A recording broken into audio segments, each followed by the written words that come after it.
parents, thanks for tuning in. My name is EJ. Welcome to the second video in my 5-part series in collaboration with the Media Literacy Council. This video series is part of the Media Literacy Council's Better Internet Campaign 2020 to support parents in raising digital tweens and teens who can learn to be safe, be smart, and be kind online. Today, I wish to share with you more about our digital native children and how online validation affects them. Our children are the most technologically literate generation ever. This is the generation that grew up with smart devices as their personal nanny, entertainer, and best friend. Technology is very much integrated into their lives rather than a separate entity that they had to master.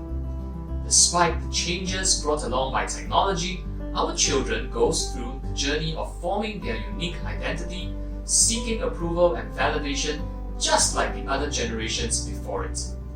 The key differences are how early and types of platform utilized when they embark on this journey. As this process happens predominantly online for our digital native children, parents might not be too familiar, having not experienced it themselves.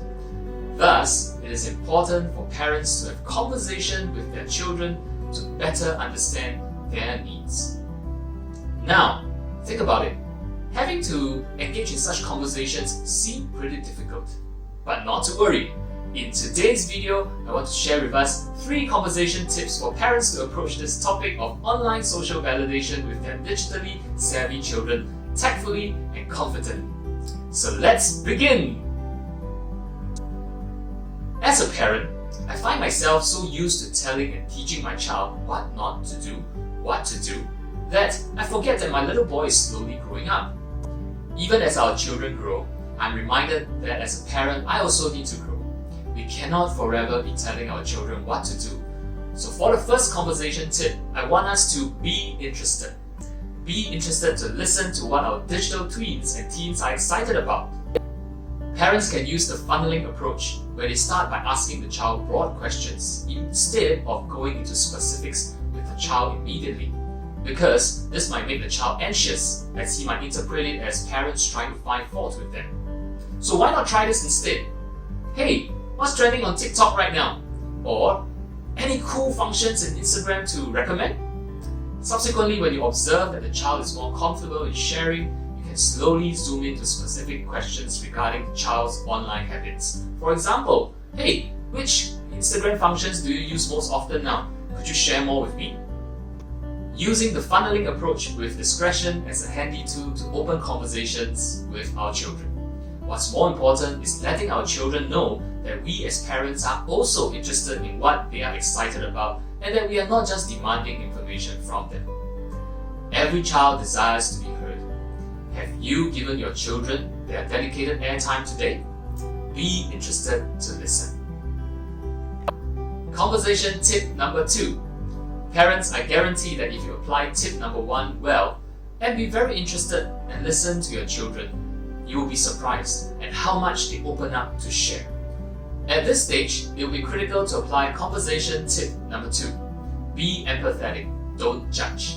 Put yourself in your children's shoes. How would you like it if someone interrupts you in the middle of a conversation and breaks your train of thought? To make it worse, imagine if they start reprimanding you for something you shared. The horrors! So parents, when your children open up to share with you, I encourage you to be observant of any signs of unhealthy obsession with social media validation. Be attentive too to pick out the motivations of your child's social media usage rather than be quick to interject with comments, feedbacks, and remarks.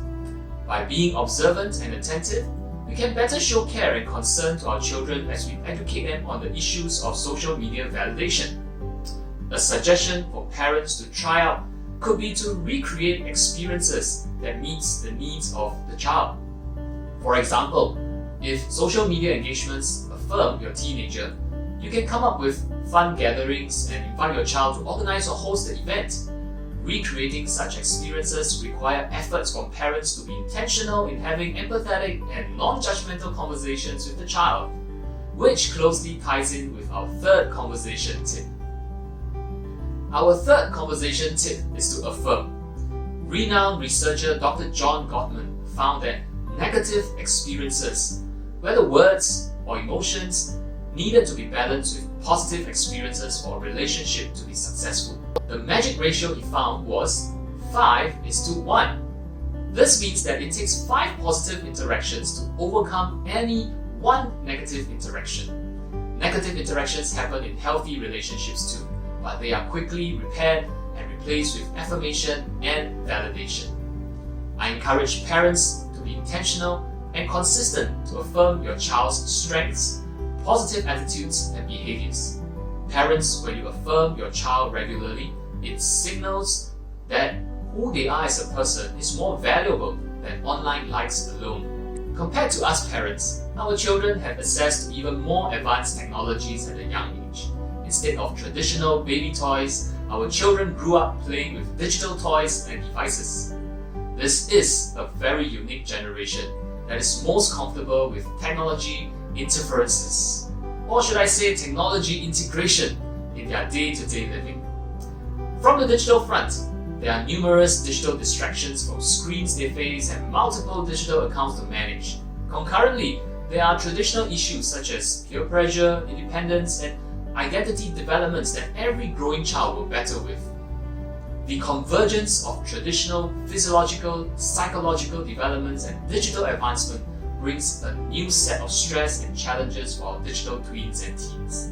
So parents, your affirmation and acceptance are crucial throughout your child's growing years. It provides stability and security for your child to love and accept themselves. When parents demonstrate love, appreciation, and acceptance, your children grow up being able to accept themselves and be confident of who they are, whether online or offline.